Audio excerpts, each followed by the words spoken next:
नमस्कार देवियों सज्जनों सर्वप्रिय छात्रों, आप सबका हार्दिक स्वागत है शिक्षा पॉइंट पर। शिक्षा निदेशालय 10वीं कक्षा का कार्य पत्रक 26 जो नेताजी का चश्मा क्षितिज पाठ्य पुस्तक से एक छोटा सा गद्यांश है। ये कई खंडों में गद्यांश आ रहे हैं क्योंकि एक कार्य पत्रक में पूरा चैप्टर समाहित करना संभव नहीं होता, तो थोड़ा थोड़ा अंश दे रहे हैं। तो इसका ये तीसरा अंश है जहां पर पिछले कार्य पत्रक में आपने पढ़ा चश्मा बदलने के कारणों के बारे में, है ना। नेताजी के चश्मा के पिछले कार्य पत्रक में हमने जाना कि कैसे नेताजी की मूर्ति का चश्मा लगातार बदलता रहता है। पहले मोटे फ्रेम वाला, फिर चौकोर चश्मा था और अब तार के फ्रेम वाला मोटा गोल चश्मा है। तीसरी बार फिर नया चश्मा। अब आगे पढ़ते हैं। पान वाले के खुद के मुंह में पान ठूसा हुआ था।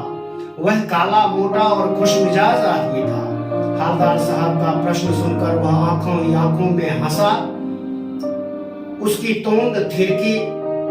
पीछे घूमकर उसने दुकान के नीचे पान थूका और अपनी लाल काली बत्तीसी दिखाकर बोला, कैप्टन चश्मे वाला करता है।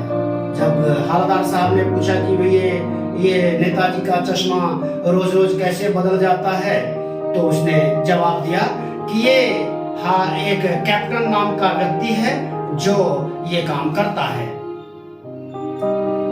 क्या करता है? हवलदार साहब कुछ समझ नहीं पाए। चश्मा चेंज कर देता है। पान वाले ने समझाया, क्या मतलब, क्यों चेंज कर देता है? हवलदार साहब अब भी नहीं समझ पाए कि वो चश्मा क्यों चेंज कर देता है। फिर कोई गिराक मतलब ग्राहक आ गया, समझो उसको चौड़े चौखट चाहिए, तो कैप्टन किधर से लाएगा? तो उसको मूर्ति वाला दे दिया। यानी कि किसी को अगर नेताजी के चेहरे पर जो चश्मा लगा हुआ है, उनकी मूर्ति के चेहरे पर, वह अगर पसंद आया तो वो उतार के दे देता है।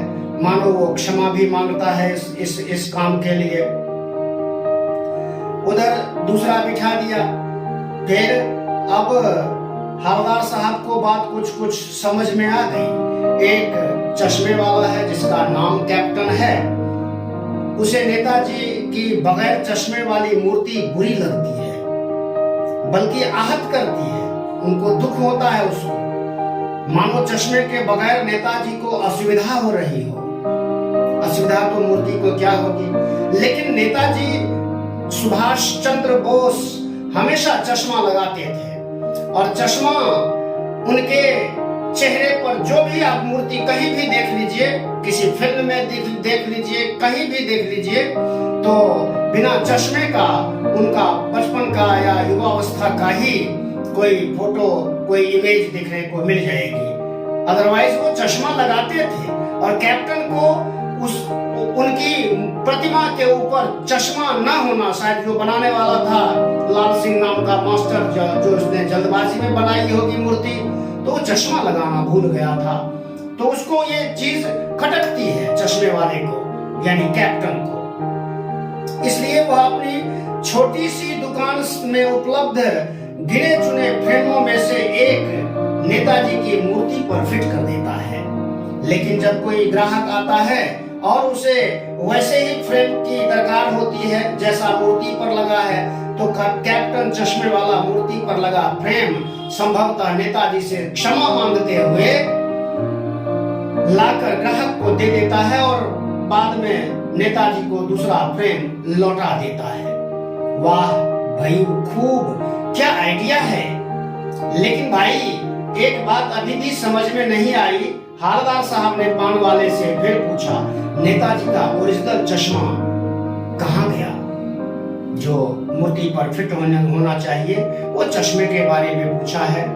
तो ये कैप्टन वाले का जो देशभक्ति का भाव है उसके मन में, इसीलिए संभवतः वो महान क्रांतिकारी, महान योद्धा नेताजी के चश्मे को, बिना चश्मे वाली प्रतिमा को देख करके, मूर्ति को देख करके उसको अच्छा नहीं लगता और वह अपनी दुकान से चश्मा चढ़ा देता है। किसी को पसंद आ गया वही वाला चश्मा तो मानिए कि माफी मांगते हुए उतार लेता है, उसे बेच देता है, ग्राहक को दे देता है और फिर बाद में दूसरा चश्मा लगा देता है।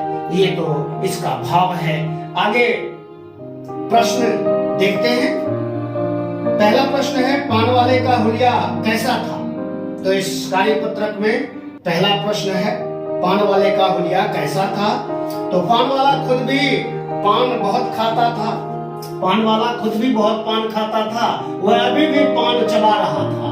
वह काले रंग का मोटा आदमी था और खुशमिजाज था। दूसरा प्रश्न, कैप्टन चश्मे वाला करता है, किसने किससे कहा और क्यों कहा?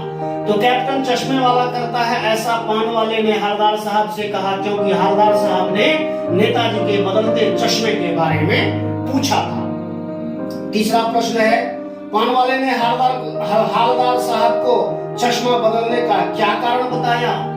तो कोई ग्राहक आता है, ये कारण बताया पान वाले ने कि कोई ग्राहक आता है, उसे मोटे फ्रेम का चश्मा या जो चश्मा नेताजी की प्रतिमा पर है वही पसंद आ गया, तो वो कहां से लाए बेचारा? तो उसे वो चश्मा, कैप्टन चश्मा उतार कर दे देता है और दूसरा चश्मा फिर से नेताजी की प्रतिमा पर लगा देता है। अगला प्रश्न है चौथा, कैप्टन कौन था, वह क्या करता था? तो कैप्टन नाम का एक आदमी था जो चश्मे की एक छोटी सी चलती फिरती दुकान करता था। अगला प्रश्न, वाह भाई खूब, क्या आइडिया है, हरदार साहब ने ऐसा क्यों कहा? तो ऐसा हरदार साहब ने नेताजी का चश्मा बदलने के कारण कहा।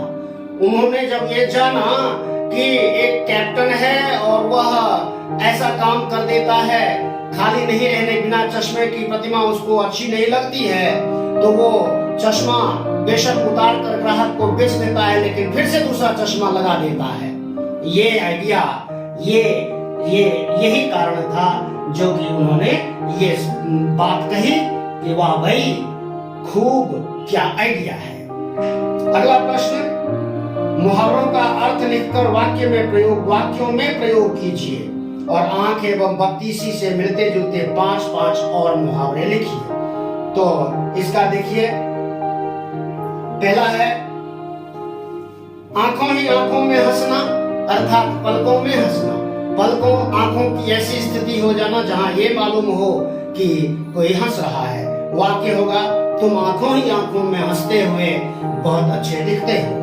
बस बत्तीसी दिखाना, जोर से हंसना, किसी बात पर बहुत जोर से हंसना। तो वाक्य है इसका, हर बात पर बत्तीसी दिखाना ठीक नहीं होता। तो ये 2 वाक्य मैंने लिखे हैं।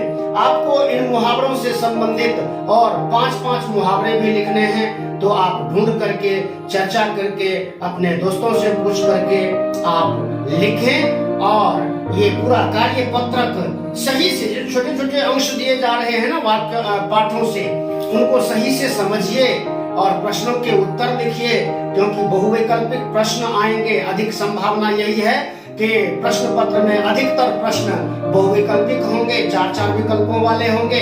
कुछ ऐसे भी प्रश्न होंगे जहां कोई विकल्प नहीं होगा, उनके उत्तर लिखने होंगे। तो जब आप सही से पाठ को समझ जाओगे तब आप अच्छे से प्रश्न पत्र को हल कर सकते हो। धन्यवाद। चैनल को सब्सक्राइब कीजिए, लाइक शेयर कमेंट कीजिए। जय हिंद, जय भारत, जय भारत।